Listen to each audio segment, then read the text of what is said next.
Olá, meus amigos, tudo bem? Professor Lúcio Valente de novo com vocês. Nós estamos aqui no Saber Direito Responde. Durante a semana, nós tratamos o tema culpabilidade em direito penal. E nossos alunos de direito têm algumas dúvidas e gostariam de esclarecer determinados pontos da matéria. Muito importante que você acompanhe também para reforçar o nosso estudo, tudo bem? Estamos hoje aqui com a Tânia, com a Eunice e com a Nájila, que tem perguntas para fazer. Oi, Tânia, tudo bem? Você tem uma pergunta? O que é dolo normativo? Bom, legal. O que é dolo normativo, né, Tânia?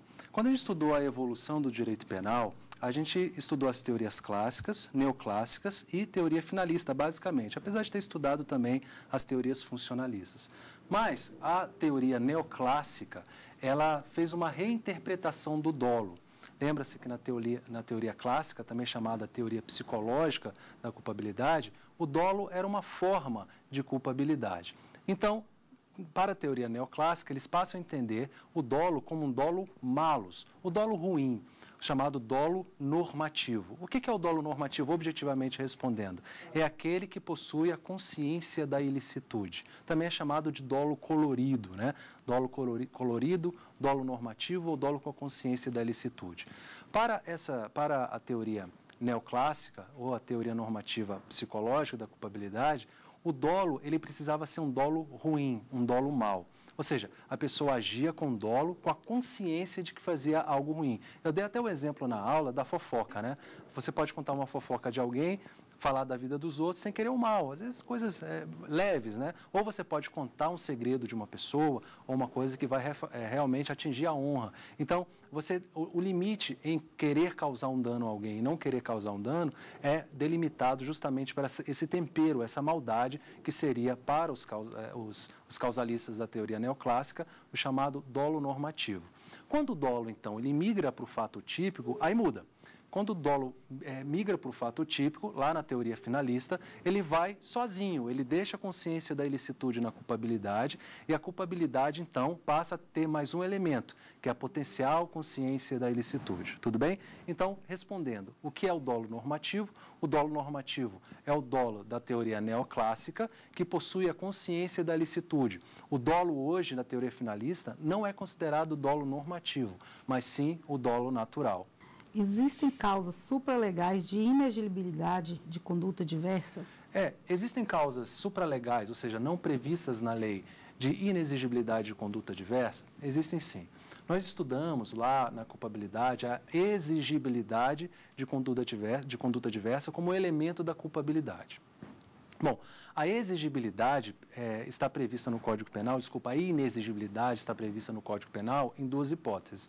Coação moral irresistível, naquele exemplo do gerente do banco que tem a família sequestrada, né? Aí chega a quadrilha, leva ele e manda ele abrir o cofre do banco. A coação moral irresistível afasta então a exigibilidade de conduta diversa, é uma forma de inexigibilidade, portanto uma forma de inculpação, ou seja, uma forma de exculpação, ok? E existe também a obediência hierárquica de ordem não manifestamente ilegal. O que seria a obediência hierárquica de ordem não manifestamente legal? Quando o sujeito, dentro de uma estrutura hierárquica de direito público, isso é muito importante, quando a gente está falando de hierarquia, a gente está falando de uma relação de direito público. Então, quando há essa relação de direito público e o sujeito, dentro de uma estrutura hierárquica, ele atende uma determinação superior, sabendo que aquela determinação era ilegal, mas dentro daquela estrutura ele não tem como fugir, né? Então, imagina no sistema militar em que um superior mais graduado determina que um soldado ou um oficial menos graduado pratique determinada conduta. E ele não tem como não obedecer aquela ordem dentro da estrutura que ele funciona ali naquele grupo. Então, ele acaba tendo que obrigatoriamente fazer, mas sabendo que aquilo é manifestamente contrário. Também a obediência hierárquica e ordem não manifestamente legal. Aí como é que funciona isso? Se a ordem for manifestamente legal e mesmo assim ele obedece, ele não tem o que argumentar. Agora, se a ordem é não manifestamente legal, ou seja, a forma como ele recebe aquela ordem lhe parece legal naquele momento, daí sim ele pode ter a sua culpabilidade excluída, ok? Vai depender então, e como eu falei, do contexto histórico que isso é colocado.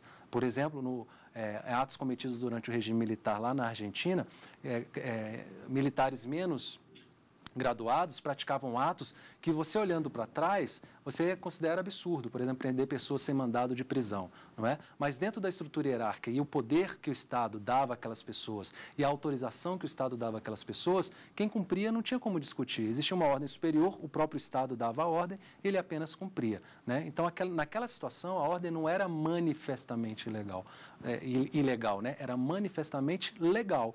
Então, essa situação que você deve observar. Então, está aí a questão da obediência hierárquica de ordem não manifestamente legal. E existem causas supralegais, além da coação moral irresistível e da obediência hierárquica à ordem não manifestamente legal? Sim, existe sim. E quais seriam essas? Existem várias possibilidades, mas uma delas é a questão da escusa de consciência, né? O que seria a escusa de consciência? A escusa de consciência, por exemplo, o sujeito que é um pacifista, não é? E não quer servir o regime militar, ele participa de uma seita, de uma religião que não admite, por exemplo, que as pessoas peguem armas. Como é que ele vai servir o regime militar? Então, você não tem como exigir dele uma outra conduta. Seria um exemplo, além de vários outros. A teoria finalista é tripartida ou bipartida? Olha, eu te arrisco a dizer que você pode adotar qualquer uma das duas posições. Se você adotar a teoria bipartida, que considera que a culpabilidade não é elemento do crime, mas sim um pressuposto para a aplicação da pena, você está muito bem acompanhada, viu, Nádia? Você está muito bem acompanhada do professor René Arieldotti, você está muito bem acompanhada do professor Damásio, você está muito bem acompanhada do saudoso professor Mirabete, você está muito bem acompanhada do professor Fernando Capês, você está muito bem acompanhada atualmente do professor Masson. Então, assim, tem grandes doutrinadores que defendem a teoria bipartida. Mas a teoria majoritária, inclusive para as provas de concurso, tá? Você que quer prestar prova de concurso, a mais interessante que você adote é a teoria tripartida. Por que a teoria tripartida, Nádia? Porque a teoria tripartida ela é majoritária, só por isso. Não é que ela seja mais certa ou mais errada, ela é majoritária. Tá? Em direito, tudo é relativo, né? Então, a teoria tripartida considera que o crime é um fato típico, ilícito e culpável. Então, o crime tem esses três elementos. Sem esses três elementos, não há crime. Já a teoria bipartida considera que se você tiver o fato típico e ilícito, você já tem a figura criminosa. E a culpabilidade seria um elemento adicional, que significaria um vínculo para a aplicação da pena. Ou seja, um pressuposto para a aplicação da pena. Então, a teoria bipartida não é errada, como dizem por aí. Não, absolutamente. É só uma posição científica diferente, ok? Então, você pode adotar uma ou outra, mas para provas de concurso, prefiram a teoria tripartida, que é aquela adotada pela maioria das bancas de concurso. O que é a culpabilidade? Durante a aula eu falei muito disso, né? As coisas mais simples são as coisas mais importantes, né? Se eu tivesse, essa é a pergunta da Tânia, né? Se eu tivesse que definir objetivamente, simplesmente, de uma forma bem simples, o que é culpabilidade, eu te diria, Tânia, que culpabilidade é a reprovabilidade. Toda vez que alguém te perguntar assim, o que é culpabilidade? Você vai falar reprovabilidade. Mas reprovabilidade sobre o quê? O que é a culpabilidade? O que ela reprova? Bom, a culpabilidade significa reprovabilidade sobre o injusto penal. Aí a Tânia pode me perguntar, mas o que é injusto penal, professor? Injusto penal é o fato típico e ilícito. Se o José dá um tiro no peito de João e o mata, ele pratica um fato típico, matar alguém. Se ele não está em legítima defesa, nem em estado de necessidade, nem estrito cumprimento do dever legal, nem exercício regular do direito, a gente tem, então, um injusto penal, que é a soma do fato típico mais ilícito.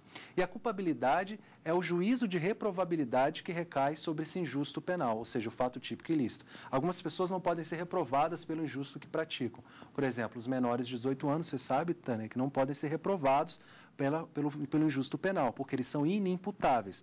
Não recaem sobre eles capacidade de culpabilidade, ou seja, capacidade de reprovação sobre a conduta ilícita.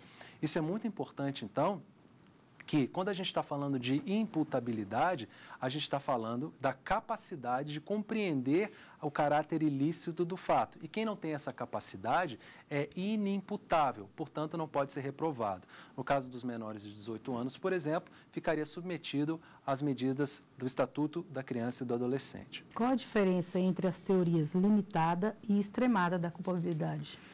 Olha, é uma das perguntas mais difíceis sobre o tema. De tudo que a gente tratou nesses dias, as aulas que você acompanhou, talvez seja a mais difícil. Qual a diferença entre as teorias limitada e extremada da culpabilidade? São chamadas teorias da culpabilidade. Os finalistas, então, se posicionam de duas formas. Eu já posso te dizer que a posição majoritária é a chamada teoria limitada da culpabilidade, sendo que a teoria extremada, também chamada de estrita, extremada ou estrita, ela é minoritária, mas você tem que conhecer as duas, porque as duas são cobradas em prova. O que seria a teoria limitada da culpabilidade? Tudo tem a ver, Eunice, com o estudo do erro. Quando a gente está falando, por exemplo, de legítima defesa putativa ou estado de necessidade putativo, putativo significa imaginário. Durante as aulas, por exemplo, você acompanhou o exemplo da pedrada, né? Que eu estou voltando da escola e aí eu paquerei a namorada de um sujeito lá e eu achei que ele fosse brigar comigo, mas na verdade ele veio me pedir para jogar videogame. Eu acreditando que ele ia me agredir, eu peguei uma pedra e joguei na cabeça dele. E depois fui descobrir que, na verdade, ele veio pedir para jogar videogame. Bom, esse erro que seria, na minha cabeça, uma legítima defesa, é o que a gente chama de legítima defesa putativa, porque ela é imaginária, ela só existe na minha cabeça, só existiu na minha cabeça. Portanto, eu estou falando de uma hipótese de um erro de fato, ou seja, eu errei sobre um fato, o fato que ele não estava me agredindo. Eu acreditei que ele estava me agredindo, mas ele não estava me agredindo. Então, quando o erro é sobre o fato, ou seja, sob a interpretação do fato, o erro é de tipo. E o erro de tipo sempre exclui o dolo. Você pode dormir hoje, viu, Eunice? Repetindo assim, o erro de tipo sempre exclui o dolo. O erro de tipo sempre exclui o dolo. O erro de tipo sempre exclui o dolo. O erro de tipo sempre exclui o dolo. Porque o erro de tipo sempre exclui o dolo. Então, a teoria limitada da culpabilidade entende que na legítima defesa putativa, por exemplo, você tem uma hipótese de erro de tipo e também tem hipótese de erro de proibição. Você tem as duas hipóteses, erro de tipo e erro de proibição. Então, você tem legítima defesa putativa por erro de tipo e legítima defesa putativa por erro de proibição, por exemplo. Já a teoria extremada, não. Para a teoria extremada, todo erro sobre a discriminante putativa é absolutamente, necessariamente, uma excludente de culpabilidade, ok? Todo erro que recai sobre uma discriminante putativa é uma excludente de culpabilidade. Legal? Mas a teoria adotada é a teoria limitada da culpabilidade. Senhores, então terminamos o primeiro bloco do Saber Direito Responde. Acompanhe-nos no próximo bloco com ainda perguntas dos nossos alunos. Espero vocês.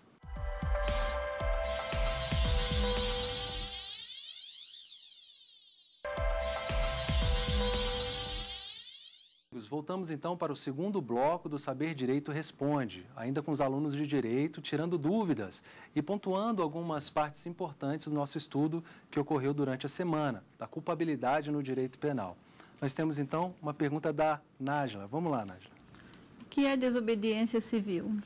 Olha, é muito interessante porque é um assunto bem atual, né? Com essas manifestações que vêm ocorrendo, né, essas manifestações populares, a gente tem que abordar juridicamente o que ocorre ali. E a gente vai fazer essa análise agora penal, né? Durante o nosso curso, eu expliquei que é possível você ter exigibilidade e inexigibilidade de conduta diversa que não está prevista especificamente na lei. Isso é possível.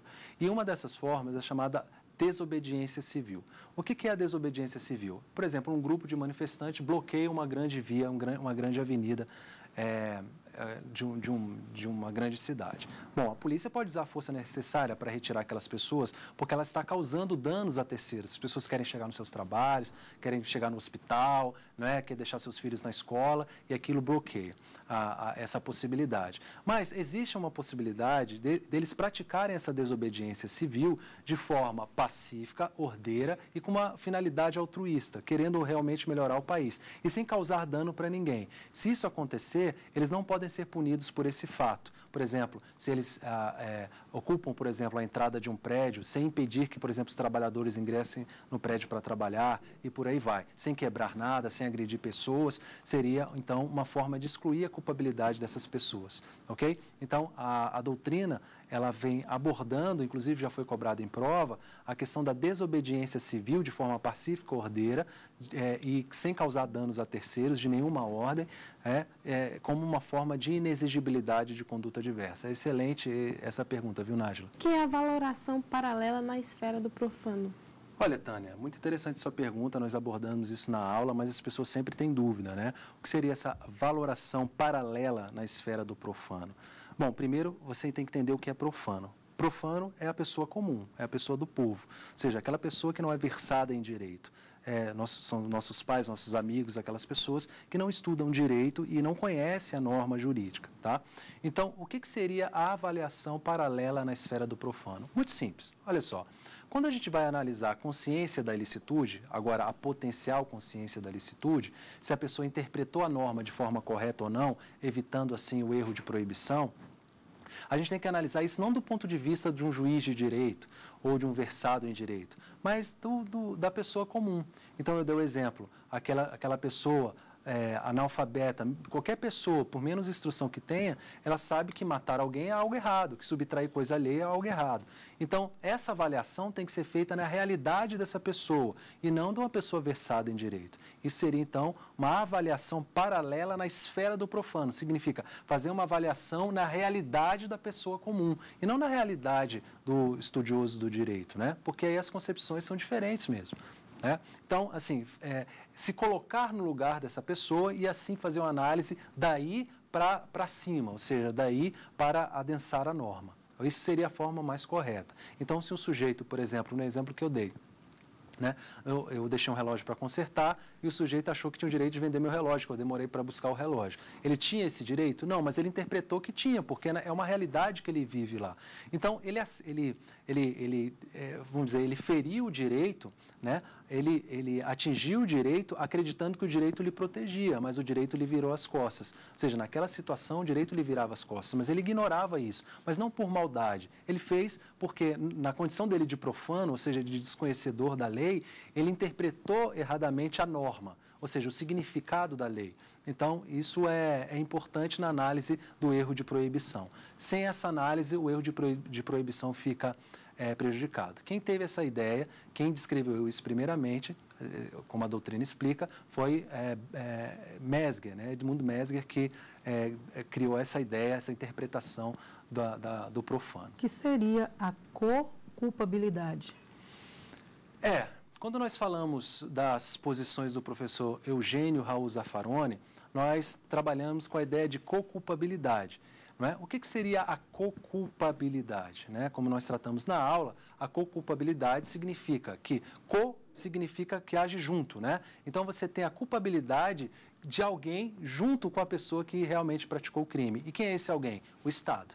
Então, o Estado tem que dar a sua parcela, tem que dar a sua mão à palmatória, porque não deu a oportunidade para aquela pessoa de escolher uma outra vida. Então, essa pessoa não teve acesso à educação, as condições sociais não permitiram que ele tivesse outras oportunidades, e aí ele acabou praticando o crime. Não que isso justifique o que ele praticou, não. Significa só que o Estado ele tem que considerar que a contribuição dele pela omissão foi relevante e o juiz deve considerar isso na dosimetria da pena, ok? Utilizando o artigo 66 do Código Penal. Então, ele pode utilizar isso na dosimetria da pena. A co-culpabilidade, então, significa uma divisão da responsabilidade pelo crime também com o Estado. O Estado tem uma grande parcela no aumento da criminalidade, e na criminalidade em geral. Ou seja, políticas públicas podem sim interferir na qualidade de vida das pessoas e automaticamente interferir na questão da criminalidade. Isso qualquer teórico de criminologia sabe e os estadistas também sabem disso. Mas o que falta às vezes também é a vontade de realizar esses atos políticos, não é? Qual a diferença entre os critérios biológicos e psicológicos? Legal, Nájila. Quando a gente está falando do critério biológico, critério psicológico e a mistura dos dois, que é o critério biopsicológico, a gente está falando de imputabilidade.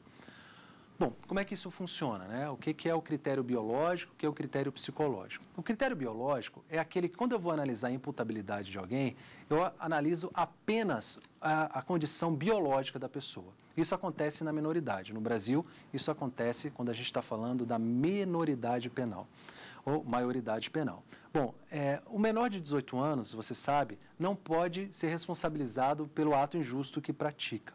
E o critério que é feito em relação a ele é um critério meramente biológico. Significa que eu não vou analisar se psicologicamente ele tinha atingido a maturidade para entender aquele fato. Isso não se discute mais, ok? A lei determina que o menor de 18 anos não é capaz de compreender o ato e absolutamente indiscutível. Isso é absolutamente indiscutível. Mesmo que eu pegue um laudo psiquiatra, por exemplo, venham profissionais, analise aquele menor e me dê um laudo dizendo, olha, esse menor, ele é extremamente maduro, ele tem uma cabeça de uma pessoa de 30 anos de idade. Isso não serve de nada, porque não para fins de imputabilidade, porque a imputabilidade ela é determinada pela lei e a imputabilidade só surge com 18 anos. Se ele é menor de 18 anos, não importa que ele seja a pessoa mais madura do mundo, ele não vai responder. Essa é a grande discussão que existe hoje sobre a maioridade penal, na verdade, a redução da maioridade penal. Como eu falei para vocês, a redução da maioridade penal está em debate pelos os fatos graves que têm ocorrido e eu coloquei isso nas aulas e eu quero repetir isso. São duas posições, né? Ou seja, são duas coisas que a gente tem que pensar. Uma questão que é meramente jurídica, que é da constitucionalidade. Eu particularmente entendo que a redução da maioridade penal é inconstitucional e vai esbarrar necessariamente numa ação de inconstitucionalidade perante o Supremo Tribunal Federal. Essa é uma questão. Uma outra questão, uma questão social e de cidadão. Eu acho, sim, que a redução da maioridade penal seria necessária para aliviar o sentimento de impunidade que é na sociedade. Não resolve a criminalidade, porque direito penal não resolve criminalidade. Direito penal, ele não é um instrumento para resolver a criminalidade, não é. Ele é um instrumento de justiça, não é? Agora, você pode ter a redução da maioridade penal para evitar que, por exemplo, pais ou mães sofram perdendo seus filhos, ou perdendo seus maridos, ou perdendo seus entes queridos em geral, durante a ação de menores que sabem que vão ficar impunes. Então, esse sentimento de injustiça alimenta uma desconsideração com o próprio sistema jurídico penal. Isso leva a um descrédito do próprio Estado. Então, são duas análises que devem ser consideradas. Então, não considero nem a análise extremista daqueles que abominam a redução da maioridade penal e daqueles que defendem a maioridade penal sem nenhum tipo de discussão. Eu gosto muito da posição, por exemplo, do professor Luiz Flávio Gomes, que ele já externou publicamente, de estender o período de internação no Estatuto da Criança e do Adolescente para menores que pratiquem fatos graves, né, chamados crimes de sangue, latrocínio, homicídio e por aí vai, né? Então, o critério biológico, ele é absoluto, não se discute. Agora, o critério chamado biopsicológico, ele é uma mistura do critério biológico com o critério psicológico. Bom, isso vai acontecer, por exemplo, nos doentes mentais. Se um doente mental pratica um fato injusto, penalmente falando, eu tenho, então, análise biológica, esse sujeito tem uma doença mental determinada ou tem uma deficiência mental determinada, e eu tenho que analisar o aspecto psicológico. Se aquela situação física, biológica, ela foi efetiva no resultado, ou seja, se psicologicamente houve influência daquela situação no fato concreto. Então, o sujeito pode padecer, por exemplo, de esquizofrenia e está tratado, está sob medicamento e mata alguém. E aí o psiquiatra vem e diz, não, mas ele não teve nenhum ataque de loucura, de nada. Ele agiu com consciência. Apesar, então, de biologicamente ele ter esquizofrenia, aquela esquizofrenia não interferiu na capacidade dele compreender. Naquele momento, no momento da ação ou da omissão. Se isso acontecer mesmo, então o juiz vai apená-lo de forma adequada, ou seja, vai aplicar ele uma pena, que pode ser até depois substituída, mas em princípio ele vai ser condenado.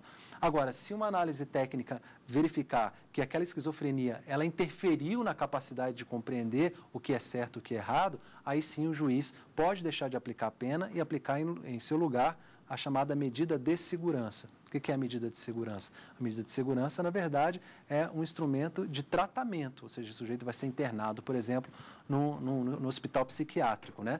Ou vai ter um tratamento ambulatorial no hospital psiquiátrico, mas ele vai ter um tratamento, tudo bem? Então, o critério biopsicológico, ele é utilizado nas doenças mentais e o critério biológico, puramente falando, é adotado na menoridade, ok? Então, esses são os aspectos importantes sobre os conceitos biológico e biopsicológico. Muito interessante. Como diferenciar na prática o erro de tipo e o erro de proibição?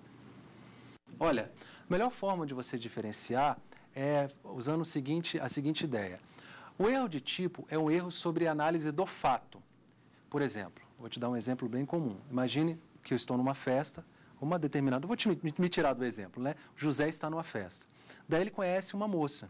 essa moça tem 1,70 m de altura, essa moça é bastante bonita, só que ela tem 13 anos de idade. Só que ela se apresenta para todo mundo como se tivesse 19 anos. E todo mundo acredita pela própria estrutura corporal dela, e todo mundo acredita pelas próprias feições. Acontece que não, essa menina tem 13 anos de idade. E esse sujeito, José, mantém relações sexuais com essa menina de 13 anos, acreditando que ela tem 19. Pergunto, ele teve dolo de manter relações sexuais com a menina de 13 anos? Não. Ele teve dolo de manter relações sexuais com uma maior de 18 anos, que eu nem posso chamar isso de dolo, né? O dolo sempre se relaciona a um crime. Então, há ali um erro de tipo, porque ele errou sobre um fato, entendeu? A interpretação do fato. O fato de que aquela menina tem 13 anos e não 19, compreenderam? Agora, é diferente, por exemplo, quando a pessoa erra sobre a interpretação do direito, não sobre o fato. Por exemplo, se eu acho que o José está me devendo um dinheiro, eu vou lá na casa dele e pego um objeto, porque ele não quer me pagar. Eu não tenho o direito de fazer isso, mas eu posso acreditar que tenho esse direito.